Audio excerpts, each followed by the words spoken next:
माननीय मुख्यमंत्री महोदय की घोषणा हुई थी, वो सभी की जो है वो स्वीकृति हो गई है। और एक एक करके हम आपको अवगत कराना चाह रहे हैं कि उसमें क्या क्या कार्रवाई की गई है। तो सबसे पहला जो इसमें इशू था, जो घोषणा था,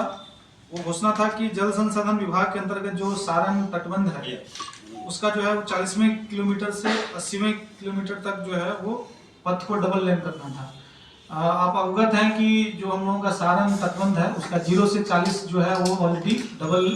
लेन था, लेकिन 40 से जो 80 है वो हम लोगों का जो है वो खराब भी था और शुरू में जो है वो सिंगल लेन बनने का स्वीकृति हुआ था। बाद में हम लोगों ने प्रस्ताव इसमें भेजा था कि उसको भी जो है वो डबल लेन होना चाहिए और माननीय मुख्यमंत्री महोदय के द्वारा वो घोषणा की गई थी और घोषणा कालों में इसको जो है वो मंत्रिमंडल के द्वारा जो है वो स्वीकृति भी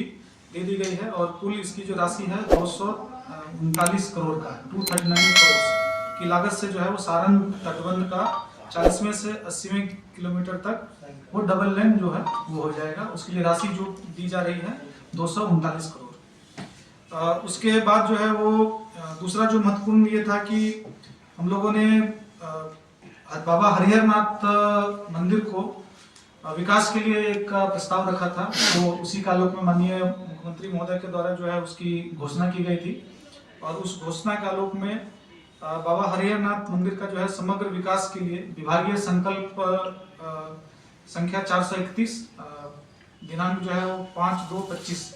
इसको जो है विस्तृत एक आदेश में निर्गत किया गया है कि काशी विश्वनाथ मंदिर के तर्ज पर जो कॉरिडोर वहाँ बना है उसी तर्ज पर हम लोगों का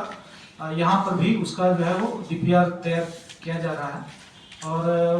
जो भी कंसल्टेंट थे वो कंसल्टेंट के साथ हम भी वहाँ पे विजिट किए थे और इसमें लगभग जो है वो 65,000 स्क्वायर मीटर के पूरे एरिया में जो है वो बाबा हरिहरनाथ जो कॉरिडोर है उसके विकास की जो है योजना बनाई जा रही है और उसके जो कंसल्टेंट नियुक्त हो गया और कंसल्टेंट के द्वारा जो विस्तृत प्लान बनाया जाएगा और प्लान बनाने के बाद जो है अगले तक जो है वो कार्रवाई की जाएगी। उसके अतिरिक्त जो एक और घोषणा थी कि डोरीगंज बाजार से बिशनपुरा तक एलिवेटेड पथ का जो है वो कंस्ट्रक्शन कराया जाना है और इसके लिए जो है इसकी स्वीकृति हो गई है। स्वीकृति होने के बाद जो है नेशनल हाईवे को उसको दिया गया है और नेशनल हाईवे के द्वारा जो है वो ऑलरेडी उसका अलाइनमेंट किस तरह से होगा, वो कहाँ पे हम लोग क्या क्या करेंगे, फिर भविष्य में अगर डोरीगंज का जो जाम हो रहा है और अगर भविष्य में अगर सोन नदी के माध्यम से अगर नदी के मार्ग से भी अगर बालू का परिचालन होता है तो उस दृष्टिकोण से देखते हुए वहाँ पर कितने ट्रक आवागमन होंगे और उन ट्रकों से जो है वो हमारा डोरीगंज से लेकर बिशनपुरा तक क्या जाम की व्यवस्था, जाम नहीं हो उसकी क्या व्यवस्था हम लोग करेंगे, उन संदर्भ में सभी चीज़ों को विचार करके ऑलरेडी वो बनाया गया है। तो ये भी योजना स्वीकृत हो गया है और शीघ्र जो है इस पर भी जो है हम लोग आगे का कार्रवाई हम लोग करेंगे। उसके बाद इम्पोर्टेंट एक घोषणा किया गया था कि जो NH-19 का जो लेफ्ट ओवर पोर्शन है लगभग ये 13 किलोमीटर का था। आप अगर बिशनपुरा से देखते होंगे, बिशनपुरा से लेकर ब्रह्मपुर तक का ये जो रोड है वर्तमान में ये 7.5 मीटर और कहीं कहीं 7 मीटर का है। हम लोगों ने इसको जो है 12 मीटर का प्रस्ताव ये दिया था क्योंकि अभी वर्तमान में आप भिखारी ठाकुर चौक से जब बिशनपुरा तरफ जाते हैं तो थोड़ा सा रोड की स्थिति भी अभी उतनी अच्छी नहीं है और साथ साथ जो है उसका विड्थ भी उतना ज़्यादा नहीं था। तो इसको चूंकि हम लोग चौड़ा कर रहे हैं और साथ ही साथ क्योंकि प्रयास ये था कि जो एलिवेटेड जो डबल डेकर जो बन रहा है तो ये भी भिखारी ठाकुर चौक पे निकलेगा और वहाँ से आगे का जो आपका सड़क है और थोड़ा सा चौड़ा होना चाहिए ताकि किसी तरह कोई जाम की स्थिति नहीं हो। तो इसकी भी घोषणा जो है माननीय मुख्यमंत्री द्वारा जो है वो 8 जनवरी को किया गया था और इसका जो है वो 10/1/25 को ही इसको जो है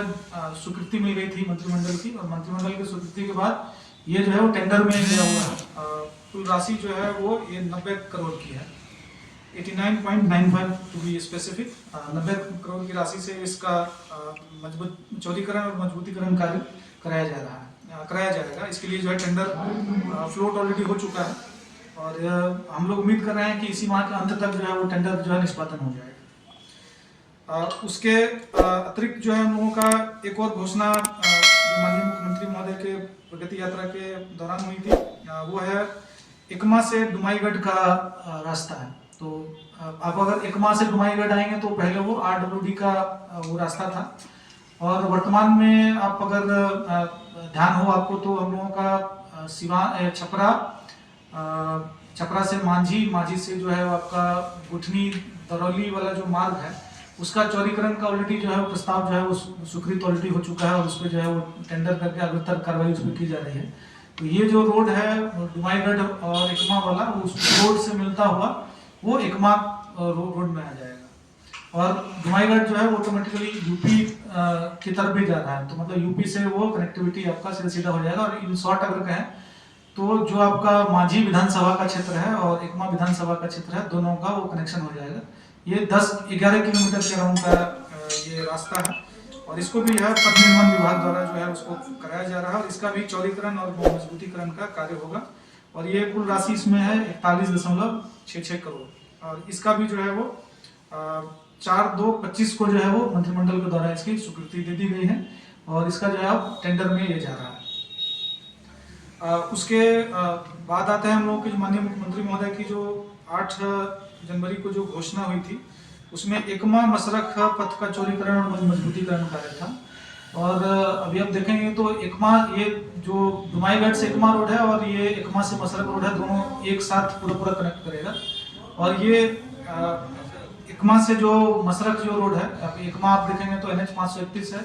आगे जो है ये रोड जो है वो 31 किलोमीटर का है जो बनियापुर वाला जो हम लोगों का रोड है NH 331 वो उससे मिलेगा और मिलते हुए ये फिर आगे जाके मसरख में जाके NH जो है वो 227 में जाके मिल जाएगा। जो पहले वो SH 90 जिसको हम लोग पार्ट बोलते थे, अब वो जो है कुछ NH 227, मतलब ये अगर एकमा से अगर हम बात करें तो एकमा वाला NH 531, बनियापुर 331 और NH 727, तो 3 NH को जाके ये जुड़ेगा और पूरा जो है इसकी लागत जो है वो 93.62 करोड़ की है। और इसको जो हम लोग आइसोलेटेड में देख रहे हैं, हम लोग डुमाईगढ़ से लेके पूरा जो है मसरख तक देख रहे हैं और ये रोड जो है कुल मिला के 41 किलोमीटर का है और 3 विधानसभा को इससे फायदा होगा, मांझी, एकमा और बनियापुर। तो ये 3 भी विधानसभा को कनेक्ट करेगा और इसकी भी स्वीकृति जो है वो 10 जनवरी को जो है वो हो गई।